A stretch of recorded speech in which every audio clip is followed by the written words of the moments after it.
Welcome back to another SCP reading, dear researchers. Today we're going to be reading SCP-446, Human Mannequin. Now without further ado, item number SCP-446, object class, safe, special containment procedures. SCP-446 is to be kept locked in its case and only removed for testing. Any clothing and accessories must be removed from SCP-446 when not in use. See Incident 446-A. Description: SCP-446, in its normal state, appears to be a Caucasian female, early 20s, brown hair, 17.78 centimeters at its longest point. Unusually bright blue eyes, light skin, with a tattoo of Marshall Carter and dark logo on its lower back. 1.75 meters tall and weighing 52.16 kilograms. SCP-446 is anatomically correct, at least on the outside. All physical characteristics are consistent with a living human, including skin tone and texture, eye color and clarity of the sclera, even body heat. SCP-446 does not respond to any communication, however, and also does not breathe or exhibit a pulse. SCP-446 is normally stored laying on its back inside a long aluminum box with a hinged lid. SCP-446 and its storage box were discovered by 2 Foundation agents. The storage box itself is unremarkable, aside from a plain white label listing SCP-446's clothing sizes. When the agents attempted to lift SCP-446 by the shoulders into a sitting position, SCP-446 responded to their touch by sitting upright on its own. A gentle push on its shoulders from the front encouraged it to lie back down. Further coaxing can compel SCP-446 to stand up on its own, and it will remain standing until downward pressure is applied to the top of its head, encouraging SCP-446 to sit again. SCP-446 generally does not move without prompting of some kind, although its eyes will follow the nearest person and it will make eye contact if possible. Moving and posing of SCP-446's limbs is also possible. Once moved into position, they will hold the established pose indefinitely.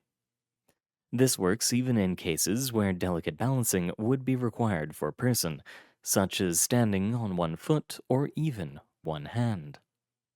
Attempts to push SCP-446 over have exactly the expected effect. It makes no attempt to preserve its balance and simply falls over. A medical examination of SCP-446 revealed additional information. See document 446-1-A for details.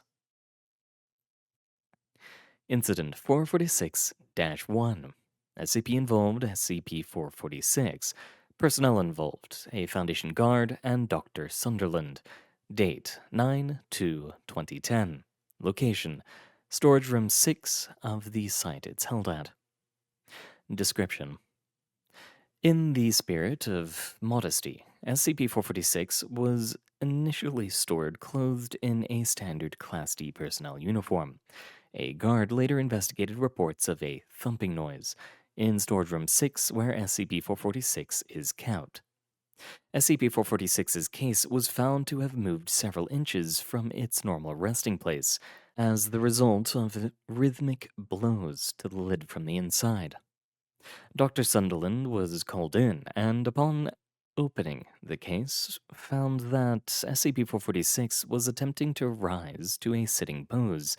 It would bang its head against the lid, lie back down, and attempt to sit up again. Once the lid was opened, SCP-446 stood on its own without coaxing. SCP-446 then put its hands together at the wrists, lowered its head, and hunched its shoulders. SCP-446 also changed its expression for the first time since entering Foundation control. Its face took on a subtle mixture of sadness and fear. It held this pose until Dr. Sunderland touched its shoulder, which prompted SCP-446 to return to normal standing position, expressionless. However, SCP-446 could not be induced to lie down until the Class D uniform was removed. Document 446 1 A Medical Examination of SCP 446. Conducted by Dr. Subject is female, physical characteristics noted as being consistent with the description in the primary SCP documentation. The subject is nude and reclined on the table. Also, as noted in the documentation, the subject's eyes follow me as I move about the examination room. Although it is unclear whether or not the subject is alive, given the lack of respiratory and cardiopulmonary functions, this examination will be conducted in the manner of an autopsy in order to gain as much insight as possible, insofar as the subject is not significantly damaged. The body is warm to the touch. There is no sign of rigor mortis or liver mortis. The neck, torso, and extremities show no sign of injury or trauma. The skin is smooth and undamaged. Of particular note is the clarity of the facial skin. There are no blemishes nor any sign of past injury. The scalp hair is brown and the hair color is natural and uniform throughout. Moving on to the eyes, the irises are blue and the pupils are equal, measuring 0.5 centimeters in diameter. It should be noted that the pupil's size is consistent regardless of light intensity, and the subject does not blink even when the surface of the eye is touched. The cornea are clear, and there are no signs of petechiae in the sclerae or conjunctivae. Examination of the mouth by penlight reveals a blockage at the top of the throat. The opening is completely covered by a metal plate that appears to be bonded to the sides all the way around. It shifts slightly when pushed, but does not dislodge. Similar blockages are observed in the ear canals, nostrils, genitalia, and anus. Now, on to the internal examination. X-rays previously taken of the subject show a number of irregularly shaped masses throughout the body. Among these are the orifice blockages noted above. The brain, heart, liver, and kidneys are also obscured by additional masses.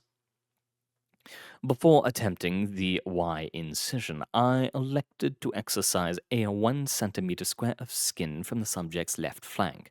Examination of the tissue under microscope shows nothing out of the ordinary.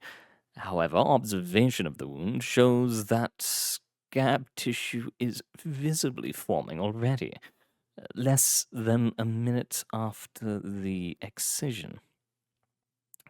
Within 5 minutes, the wound is healed and there is no scarring whatsoever. Given the rapid healing of tissue damage, the internal examination had to be quick by necessity. I hesitated to repeat the Y incision in order to examine the subject more thoroughly, at least for now. As I completed the incision, I saw the subject's lips moving silently as she continued to stare at me. We should avoid the possibility of irreparable damage until we know more about its behavior, or until we have located a second specimen. During the brief internal examination, I observed that the masses on the X-ray appear to be boxes made of the same metal as the blockages. They are connected to each other and to other unobstructed organs by an assortment of wires and hoses. The boxes themselves appear to be seamless and were not noticeably damaged by my scalpel or bone saws. The wires and hose connections are flush to the boxes and have no obvious means of removal. At this point, the Y incision was slowly closing as it healed. I removed the clamps and watched as the incision healed fully in just over 11 minutes with no visible scarring. The subject's lips stopped moving shortly before the wound closed completely. Unfortunately, it seems that this examination has produced more questions than answers. The movement of the eyes and mouth during the examination suggests that a degree of sapience may be retained by the subject. However, there is no concrete evidence. I can speculate that the organ boxes may be preserving the body and governing its limited and peculiar functions, but there is also little evidence to confirm this. These questions will likely remain unanswered until I can conduct a more thorough internal examination. And with that, we've reached the end of our reading, dear researchers. And by God, do I not want to be turned into a doll like this? I. Mm, that is horrific. I hate it. I hate it so much. But that is where we'll end for today, dear researchers. Thank you very much for coming. It's been an honor reading for you. Good luck out there, and I hope to see you all next time. Make sure to stretch your legs a little bit, wiggle the toesies,